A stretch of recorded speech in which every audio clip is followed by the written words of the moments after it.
ससुराल की परंपरा। मुंबई के आलीशान विला जिसका नाम कावेरी मेंशन था, उसके ड्राइंग रूम में गोपाल अपने पुराने दोस्तों मिस्टर सिंघानिया और मिस्टर जायसवाल के साथ बैठा था।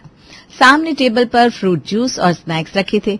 वो बैठे आपस में हंसी मजाक करते हुए बात कर रहे थे। देखो जायसवाल, मेरे तो दोनों बेटे सेटल हो गए। अब तो मैं विदेश ट्रिप करने की सोच रहा हूँ। अरे किसे पागल बना रहे हो गोपाल? सीधे सीधे बोलो ना कि अपने बिजनेस को बढ़ाने के लिए अमेरिका जा रहे हो। ये सुनकर उन तीनों को हंसी आ गई। तभी विनय और राहुल एक साथ वहां पहुंचे।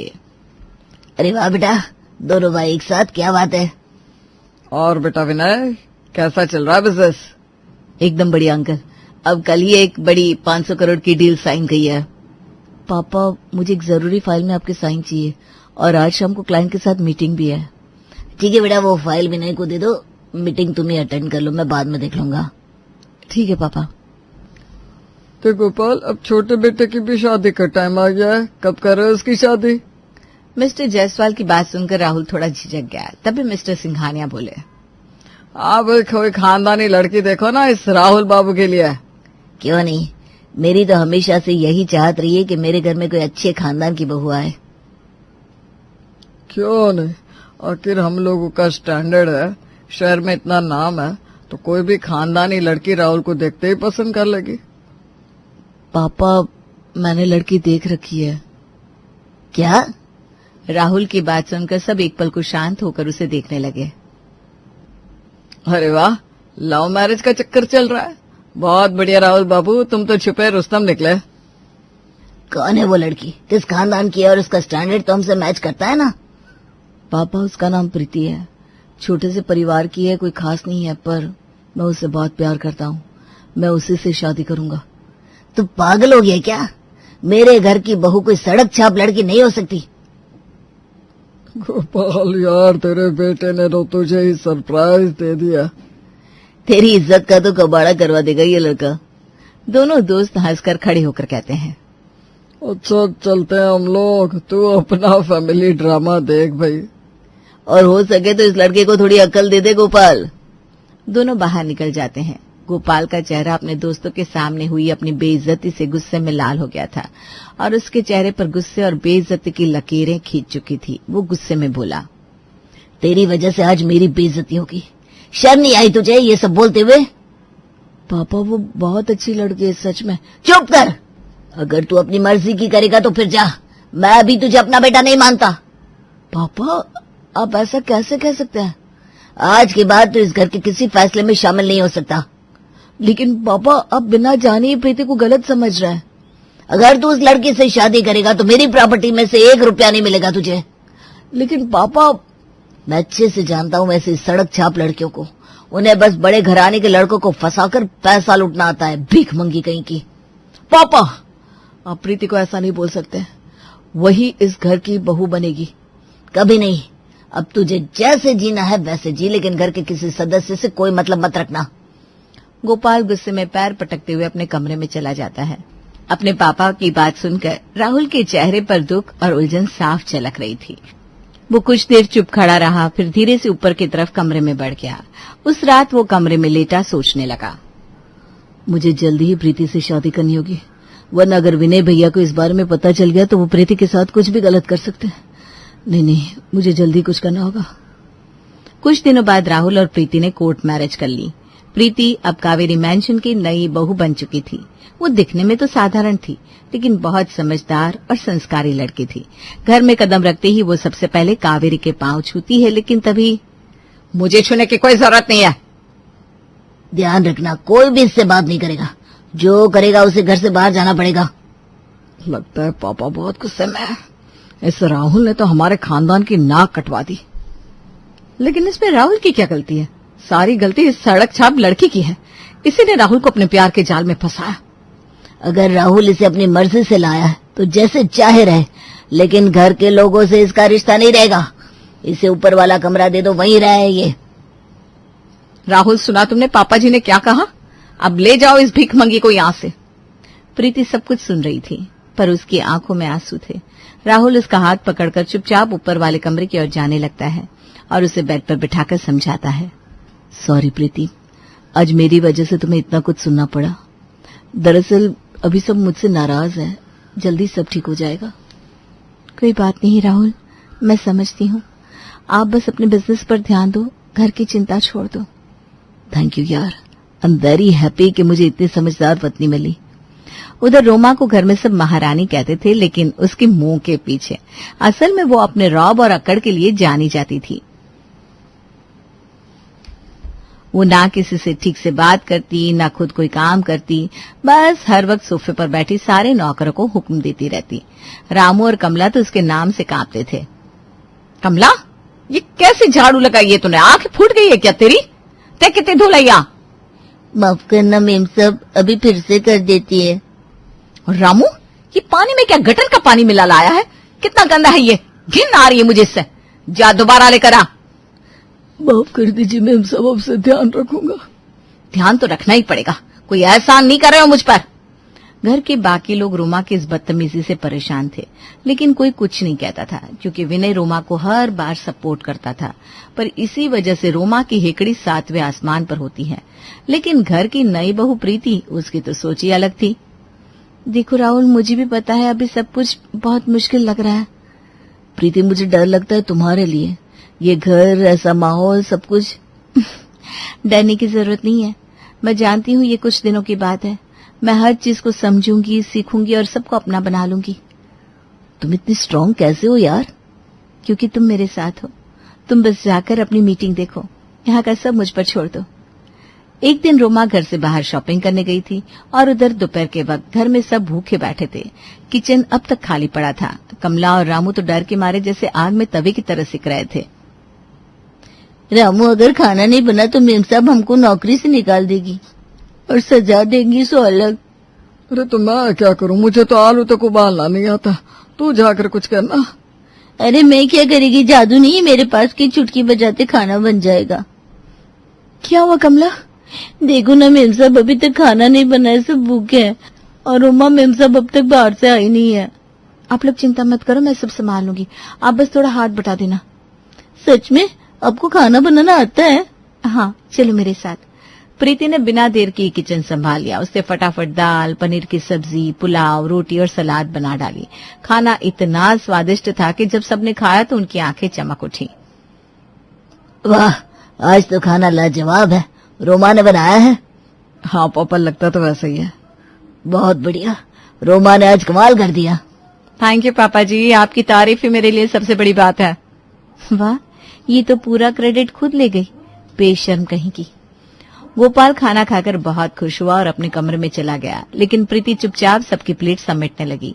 ये देखते ही रोमा का गुस्सा उबल उठा। वो वहां तेजी से आई और चिल्लाकर बोली, ओए सुन भीख मांगने वाली। जी भाभी, तेरी किस्मत अच्छी थी जो इस घर में आ गई, वरना तेरी औकात ही क्या है? तू तो इस घर में नौकर बनने की भी लायक नहीं है। भाभी, मैंने कुछ किया है क्या? तुझे काम करने की बड़ी जल्दी रहती है ना। खाना बना के क्या साबित करना चाहती थी? महारानी बनना चाहती थी। मैंने तो बस मदद की थी, सब भूखे थे इसलिए। मदद? सड़क छाप।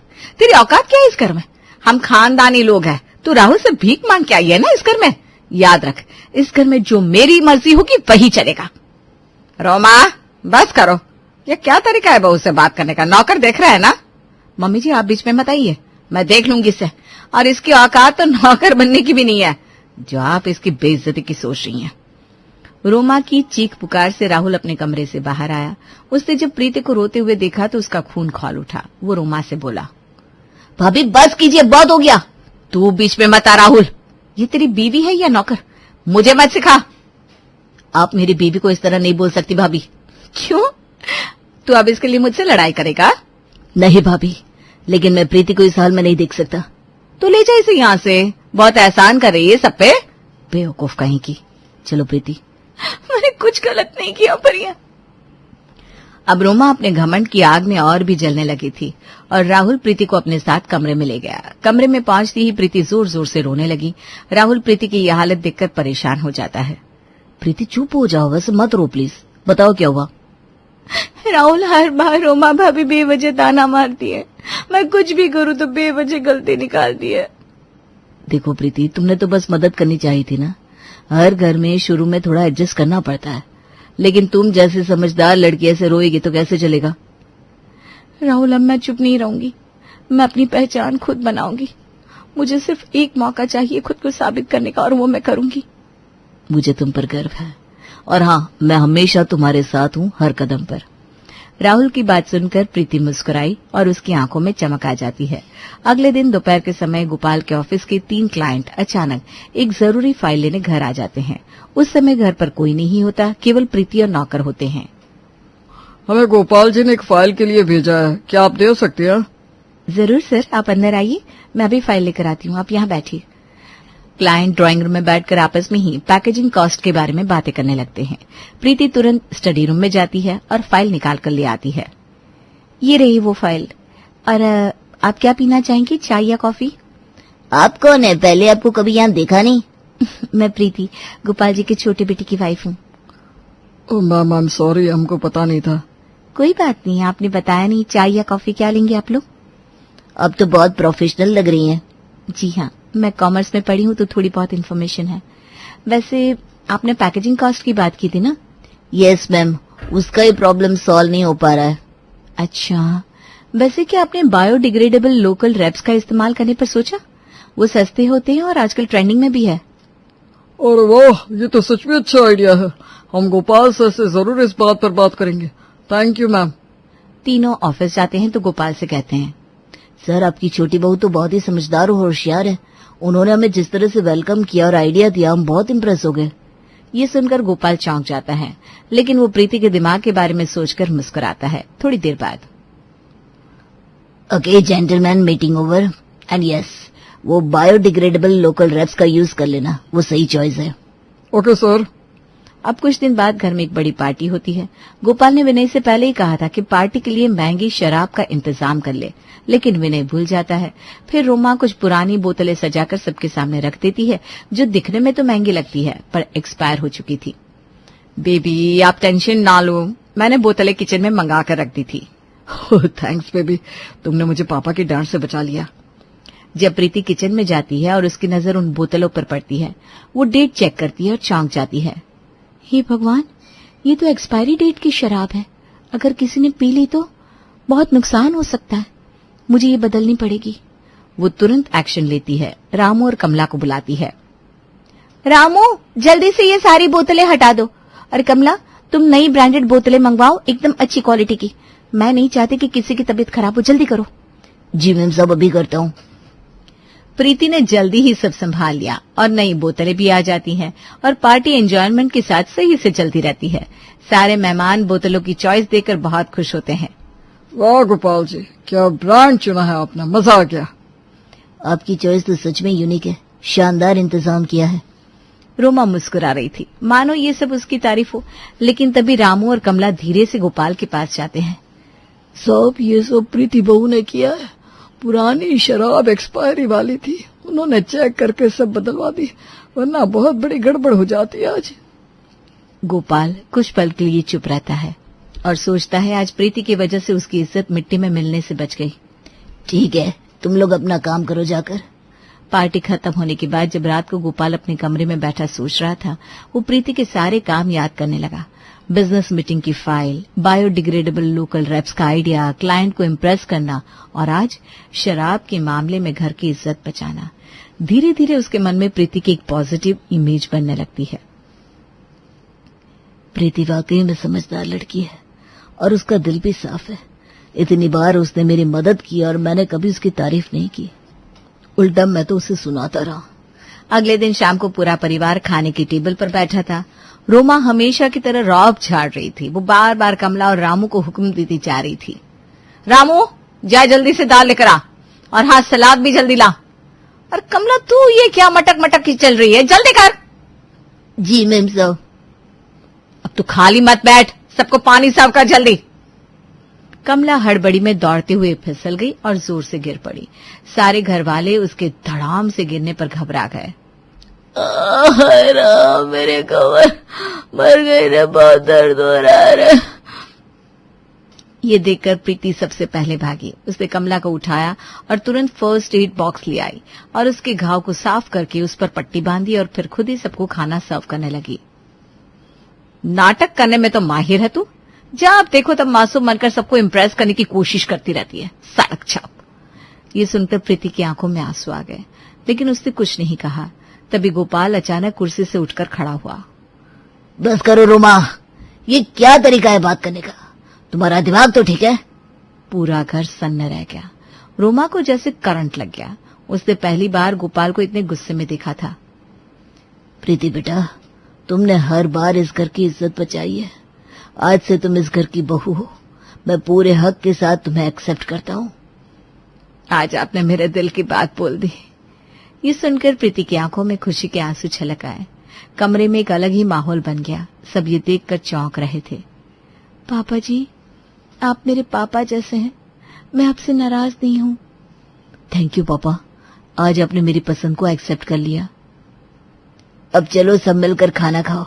और हाँ, मेरी प्रीति बहू ने सर्व किया है, सब उसकी तारीफ जरूर करना। घर में सब खुश थे, लेकिन ये देखकर रोमा चुपचाप अपना खाना खाने बैठ गई। उसको तो सदमा सा लग गया था। ये कहानी शुरू होती है रतन के घर से, जिससे आजकल फोन पर रील्स देखने का ऐसा शौक चढ़ा था कि वो दिन भर फोन में ही लगा रहता था। फोन पर रील्स देखते हुए हाथ में खाली थैली लिए रतन अपने घर आता है। रोहित, ले आ गए तेरे पापा। ले आए जी सब्जी, चलो अच्छा है। मैं आप ही की राह देख रही थी। आज रोहित को भी जल्दी निकलना है, जल्दी से नाश्ता बना देती हूँ। ये कहकर जैसे ही नंदिनी रतन के हाथों से थैली लेती है, वो देखती है कि थैली तो ज्यों की त्यों है। इसी चीज का डर था मुझे। अरे भाई, कभी तो फोन छोड़ दीजिए। बद्दो बद्दी बद्दो बद्दी। सत्यानाश हो इस फोन का। पता नहीं क्या सीख कर बैठ गए। लिस्ट में एक चीज लिख कर दी थी, कहाँ कितने पैसे देने हैं, कहाँ से कितने पैसे लेने हैं, वो अभी आपसे नहीं हुआ। पता है बेटा, कल रात को मेरा सर दर्द से फटा जा रहा था। मेरी गलती हो गई कि मैंने इनको दवा का नाम पूछ लिया। और पता है इन्होंने क्या कहा? बद्दो बद्दी बद्दो बद्दी। ये क्या बात हुई पापा? आप इसी तरह फोन में घुसकर बद्दा बद्दी करेंगे तो काम कैसे चलेगा? दो थैली। मम्मी, मैं सब्जी लेकर आता हूँ। मैं तो फिर भी आज कैंटीन में खा लूंगा, पर तुम्हें भी तो खाना चाहिए ना। अरे शर्म कीजिए आप। यहाँ आपका बेटा रात को 10 बजे ऑफिस से आता है और सुबह 7 बजे फिर से आप इसे सब्जी लाने भिजवा रहे हैं। नंदिनी की बात सुनकर 1 मिनट के लिए रतन उसे देखता है और फिर दोनों हाथ उठाकर डांस करना शुरू कर देता है। आय हाय होए होए, हाय हाय होए होए, बद्दो बद्दी बद्दो बद्दी बद्दो बद्दी। और इसी तरह दिन में हर बात पर रतन का एक ही रिएक्शन निकलता। एक सुबह नंदिनी रोहित के पास जाकर उससे कहती है, तेरे पापा से तो मुझे कोई उम्मीद नहीं रही बेटा। ये तो दिन भर फोन चलाते रहते हैं, उन्हें तेरी फिक्र ही नहीं है। पर अगर तेरे मन में कोई लड़की है ना, तो तू मुझे बता दे, मैं जाकर लड़की वालों से मिल लेती हूँ। मेरे ऑफिस में एक लड़की तो है मम्मी। बहुत दिनों से तुम लोगों से मिलना भी चाहती है, तो बुला लो उसे। अरे जब लड़की बगल में बैठी है तो किस बात की देरी बेटा। एकदम इसी रविवार को बुला ले लड़की वालों को। जल्द से जल्द मैं नेक कर दूंगी। मैं तेरे पापा की तरह मूर्ख चंडी नहीं हूँ। उन लोगों को ऐसा बाटली में उतारूंगी कि तुरंत रिश्ते के लिए हाँ हो जाएगी। अभी अच्छे दिन भी चल रहे हैं, उसके बाद तो तारे लग जाएंगे। और संडे को पायल का परिवार रोहित को देखने उसके घर पहुंच जाता है। वेलकम वेलकम जी। बस आप ही का इंतज़ार था शर्मा जी। बैठिए बैठिए, ये है हमारी छोटी सी झोपड़ी। क्या मजाक करती है आप नंदिनी जी? 4 BHK फ्लैट को आप झोपड़ी करिए। घर तो बहुत ही प्यारा है आपका। मुझे ना हमेशा से घर को सजाना पसंद रहा है। कहीं भी कोई भी कमी हो तो मैं उसे तुरंत पूरा करने में लग जाती हूँ। आखिरकार मेरी बहू भी तो इसी घर में आएगी ना। और इसी तरह दोनों परिवारों में बातें होनी शुरू हो जाती है। बात बात में नंदिनी शर्मा जी से कहती है, वैसे भाई साहब, हाँ, बहन जी नहीं आई? वो क्या है ना नंदिनी बहन, पायल की मम्मी की तबीयत कुछ ठीक नहीं रहती। और शर्मा जी की ये बोलने की देरी थी कि रतन कहता है, हाय हाय होए होए, हाय हाय होए होए। ये क्या मजाक है रोहित? मेरी माँ की तबीयत का मजाक उड़ाने के लिए तुमने मुझे यहाँ बुलाया था क्या? चलिए पापा, मुझे इस घर में रिश्ता नहीं करना। बद्दो बद्दी बद्दो बद्दी। छी, जिस आदमी के ऐसे संस्कार है, उसके बेटे के संस्कार तो न जाने कैसे होंगे। ये किसी के दर्द पर आए होए कर रहा है, तो इसका बेटा न जाने कहाँ जाकर होए होए करता होगा। शर्मा जी रुकिए, तो आप गलत समझ रहे हैं, ये इनकी आदत है। शर्मा जी नंदिनी पुकारती रह जाती है, पर शर्मा जी क्या ही रुकते और रोहित का होता होता रिश्ता टूट जाता है। पर बात यहीं पर खत्म नहीं होती। इसके बाद एक और रिश्ता। रतन के ऐसे नेचर के कारण हर बार रोहित का रिश्ता होते होते कट हो जाता। अब बहुत हुआ बेटा, तेरे पापा को कुछ दिन के लिए छुट्टी पर भेजना होगा। अब उनके पीछे से ही तेरी शादी की बात हो सकती है, वरना ये तो बद्दा-बद्दी करके तेरे रिश्ते तोड़वा देंगे। और एक रोज नंदिनी दिमाग लगाकर अपने पति को घूमने के लिए भेज देती है और पीछे से कर देती है रोहित की शादी पूजा के साथ। जैसे ही पूजा ब्याह कर रोहित के घर आती है, वैसे ही अपनी छुट्टियां पूरी कर बद्दो-बद्दी के शहंशाह रतन भी अपने घर पहुंच जाते हैं। नई बहू आ भी गई मेरे पीछे से। अपने ससुर को देखकर पूजा उनके पैर छूती है। पापा जी आशीर्वाद। बद्दो बद्दी बद्दू बद्दो। है ये क्या था? जो है यही है। पापा को रेस की दुनिया की बीमारी हो चुकी है। जब देखो न जाने इसी गाने को गुनगुनाते रहते हैं, और वो भी गलत वक्त पर। वैसे रील्स की थोड़ी बहुत दीवानी तो मैं भी थी। डोंट वरी रोहित, अच्छा हुआ पापा के बहाने मुझे एक कंपनी मिल गई। बद्दो बद्दी। हाय हाय होए होए। अरे वाह बहू। आंखें लड़ी बद्दो बद्दी, मौका मिले कभी कभी। बद्दो बद्दी नहीं। रोहित और नंदिनी तो अकेले रतन से परेशान थे कि पूजा भी अब उसके ग्रुप में आ गई थी। अब सुबह उठते ही दोनों ससुर और बहू मिलकर इस गाने पर नाचने गाने लगते। पूजा एक रोटी तो लाना। हाय हाय होए होए। कलिता किसने देखी मजा ले आज ता। खाना अच्छा बनाए ना पापा जी। हाय हाय होए होए। सत्यानाश हो जाए इस ससुर बहू के फोन का। दोनों के दोनों सुर के सरताज बने पड़े हैं। दिमाग खराब हो गया है मेरा तो। अब तक तो सब कुछ अच्छा चल रहा था कि दोपहर को अचानक सभी को स्कूटी के हॉर्न की आवाज़ सुनाई देती है, जो घर के हॉल से ही आ रही थी। भागते हुए सभी हॉल में आते हैं, जहां वो देखते हैं कि पिंक कलर के कपड़ों में पिंक स्कूटर पर बैठी पूजा गाना गा रही थी। दिलों का शूटर है मेरा स्कूटर, दिलों का शूटर आ आ, मुझसे ना है कोई क्यूटर, दिलों का शूटर आ आ। हे राम, ये क्या सुन लिया। अरे रोहित देख, कहीं मेरे कान से खून तो नहीं आ गया। ये गाना तो पापा के गाने से बेटर लग रहा है मम्मी। वैसे इसके आगे क्या है पूजा? दिलों का शूटर है मेरा स्कूटर, दिलों का शूटर आ आ, मुझसे ना है कोई क्यूटर, दिलों का शूटर आ आ। हाय राम, इसे कोई चुप कराओ। आप सबको इस गाने की खूबसूरती नहीं समझ में आएगी, ये तो पापा ही समझ सकते हैं। चलिए ना पापा, आप मुझे इस गाने का सुर और अच्छे से समझा पाएंगे। दिलों का शूटर आ आ। ये ऐसे कपड़े ये सब ज्यादा नहीं हुआ बहू? नाय नाय नाय नाय। और इसके बाद तो पूजा ऐसा उतार लेती है कि वो पूजा से भेंचाइक पूजा बन जाती है। शाम को पूजा की कुछ सहेलियां उसके घर आती है और सभी आपस में अपनी अपनी फोटोज लेना शुरू करती है। पर पूजा को तो कुछ अलग ही करना था। वो अपने सर पर ताज पहनकर अपने पापा को आवाज लगाती है, जरा फोन पकड़ लेना पापा।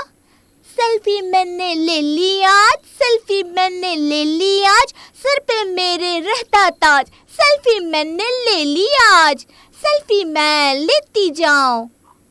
ये सेल्फी की कैसी गाड़ी है तेरी बहू की? चालू होती है तो रुकती ही नहीं है।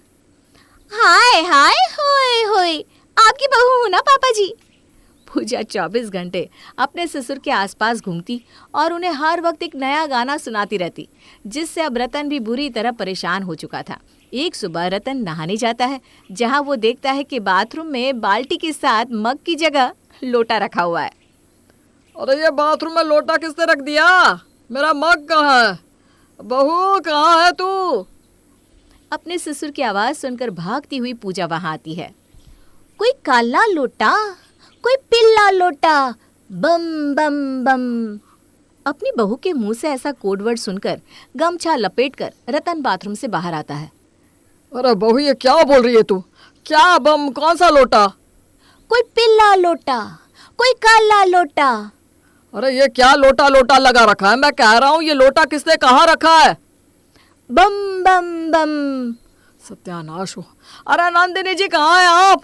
ये लोटा बाथरूम में किसने रखा? मेरा मग कहाँ है? आज से 25 साल पहले 25 पैसे में उसे लेकर आया था मैं।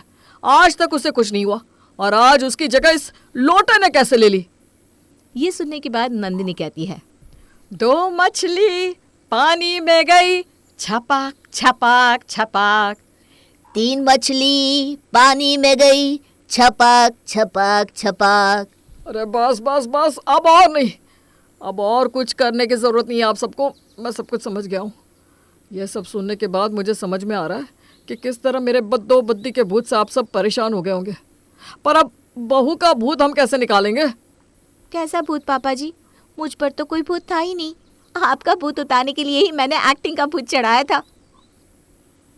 पर बेकार में स्कूटी का खर्चा आ गया ना बहू, और मेरा मग।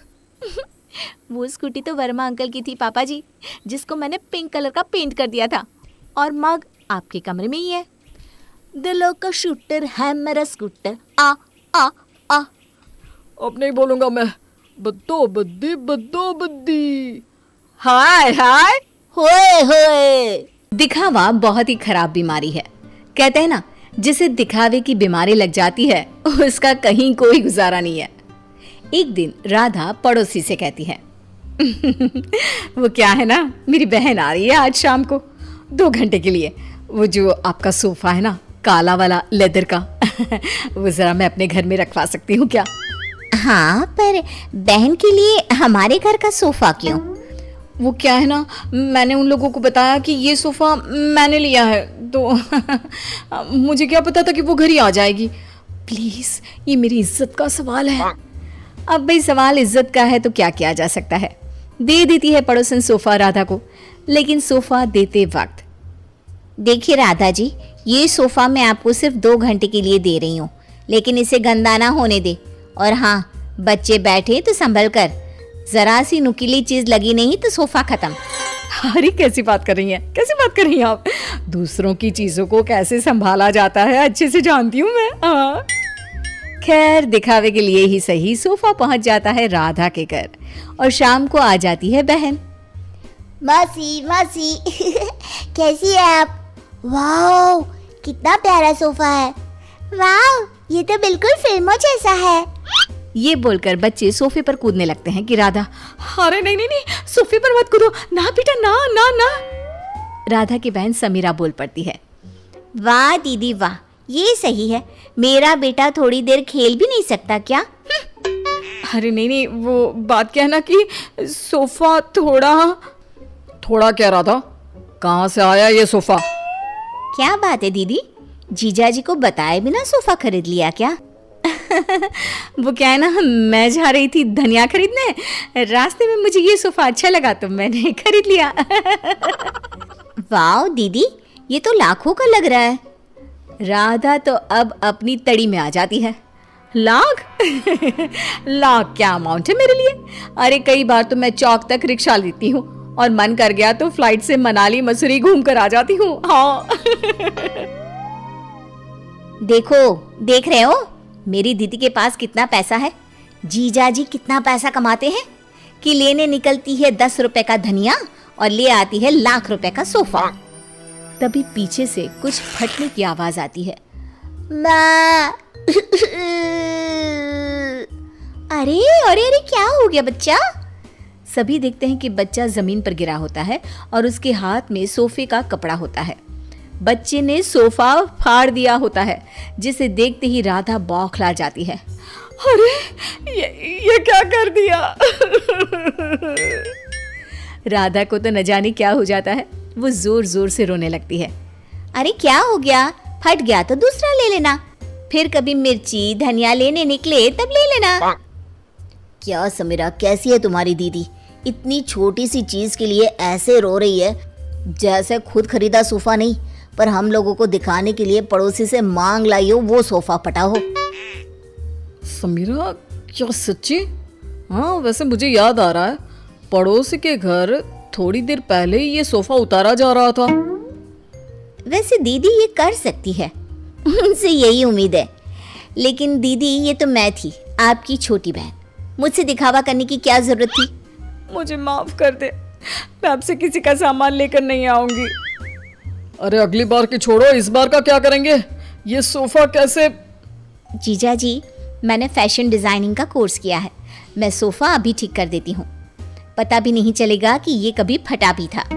बस फिर क्या था, समीरा सोफा ठीक कर देती है। सोफा पड़ोसन के घर चला जाता है, उसे कुछ पता नहीं चलता। और राधा कान पकड़ती है कि वो अब से किसी का कुछ भी उधार नहीं लेगी।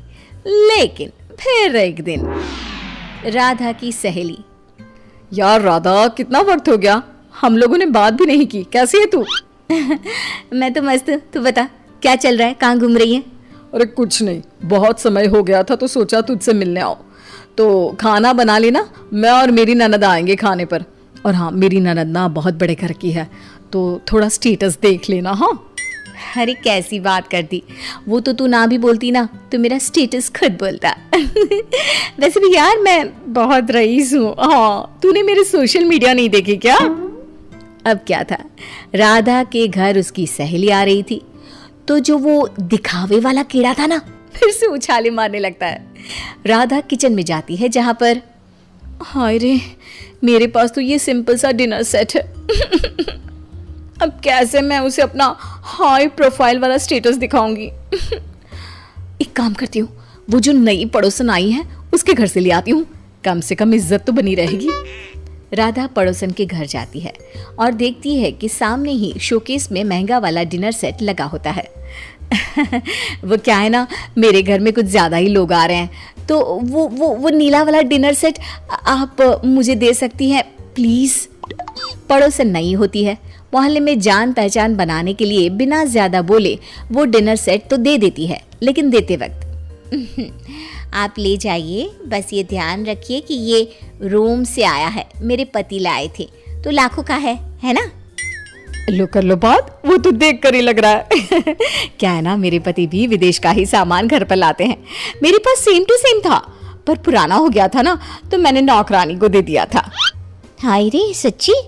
मेरा तो 10 साल हो गया, पर आज भी हाथ कांपते हैं किसी को देते। खैर, डिनर सेट लेकर राधा घर आ जाती है। मेहमानों के सामने प्लेट रखती है तो सहेली की ननद बोल पड़ती है, अरे ये डिनर सेट तो बहुत ही खास लग रहा है, कहाँ से लिया? रोम। रोम से लिया है, लाखों का है। यार सच्ची मानना पड़ेगा, तूने तो बड़ा स्टेटस मेंटेन रखा है। क्यों? तभी ये क्या, एक बार फिर किस्मत खराब, ननद के हाथ से प्लेट गिर जाती है और टूट जाती है। हे भगवान, ये क्या कर दिया? इट्स ओके, होता रहता है यार, डोंट रिएक्ट सो मच, उसे बुरा लग जाएगा ना। अरे लगे बुरा, मुझे क्या है, ये प्लेट तोड़कर खाना कौन खाता है? पैसे निकाल, मैं कह रही हूँ निकाल पैसे। अरे कैसी बात कर रही है, लाखों रुपया है ना तेरे पास तो। हाँ तभी बोल रही हूँ कि पैसे निकाल, नहीं तो पुलिस को बुलाती हूँ। वैसे भी क्या बोल रही थी तू, बहुत पैसे वाली है ना ये, तो बोल लाख रुपए दे, फिर ही जाने दूंगी मैं इसे यहाँ से। खाया पिया कुछ नहीं, प्लेट तोड़ा लाख रुपए। चलो भाभी। सहेली की ननद क्या करती, पर्स में से पैसे निकाल कर दे देती है और वहां से चली जाती है। हाय रे, अब मैं क्या बोलूंगी पड़ोसन को। तभी राधा का बेटा, माँ ये देखो, मैंने वो टूटी प्लेट कैसे फेविक्विक से जोड़ दी, लगे नहीं रहा ना कि ये कभी टूटी भी थी। राधा प्लेट देखकर खुश हो जाती है, वो बच्ची को प्यार करती है और भागकर डिनर सेट पड़ोसन को दे आती है और घर आकर नोट गिनती है। क्या सोचा था, हर कहानी के अंत में सबक ही मिलेगा।